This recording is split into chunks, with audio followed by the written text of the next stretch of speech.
Well, hi everybody. Happy Earth Day. Earth Day has been a very important day for me for many years. When I was a young naval officer a few years ago, naval flight officer station, we were just stationed just south of the San Francisco Bay. I remember joining thousands, actually tens of thousands of people, just like you, to celebrate what was the very first Earth Day. Amazing day.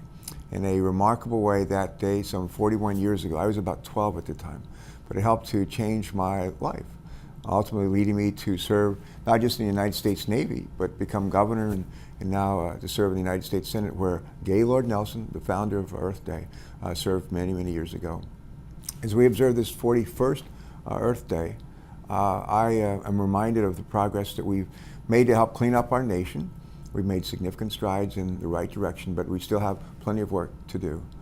As a member of the United States Committee that's charged with protecting our environment, I work just about every day with my colleagues, Democrat and Republican, to try to address these problems, these challenges. And for me, though, there's not Earth Day just in one day a year, it's every day. Every day ought to be Earth Day. Fortunately, some of the best ways to clean up our air and protect our Earth are also the best ways to bring jobs and prosperity back to this country. These investments in safeguarding our environment have also boosted our local economy here at home. To me, this sounds like a pretty smart move to use our limited resources, finding ways to improve our economy and to improve our environment at the same time with the same federal dollar. An example of this is in the investments that we've made in renewable energy. Through the American Recovery and Investment Act, I call it the Stimulus Act, but the Department of Energy has invested some $80 billion in clean energy projects that lead to about $150 billion in private sector investments. And these clean energy provisions from the Recovery Act are expected to create more than 700,000 jobs by the end of next year. I'd say it's a pretty good return on our investment, really on your investment.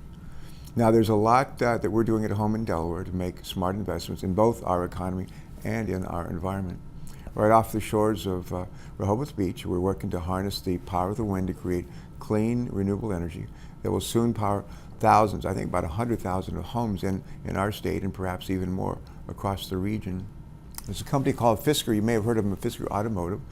They'll be reopening a plant, our old GM plant, in our very own Wilmington, Delaware next year, where they will make plug-in electric vehicles that are estimated to get close to 100 miles per gallon. And Fisker is not only environmentally responsible in their vehicles, but they're also responsible in how they decided or have decided to operate their plant.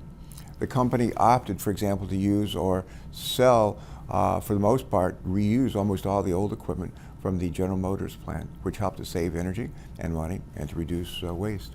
Recycling and reuse are keys to Fisker's operation, something I love to see. As co-chairman of the Senate Caucus on Recycling, that's just a great thing. And in Wilmington, at our city's wastewater treatment plant, which serves over 750,000 of our local residents, some very smart engineers are working to convert waste into energy to power that facility. Sometimes when we think about how we as individuals can improve our environment, the task seems well daunting, and we might feel that there is little that we can do to make a difference. That could not be further from the truth. There really is so much that all of us can, as individuals do, and as families can do, that will make a real difference for our planet, for our health, and for our well-being. If we all just recycled, 10% more than what we do now, we could save enough energy to heat 74 million homes across America. That's 74 million American homes across our country, which would be enough electricity, I think, for about 2.5 million Americans.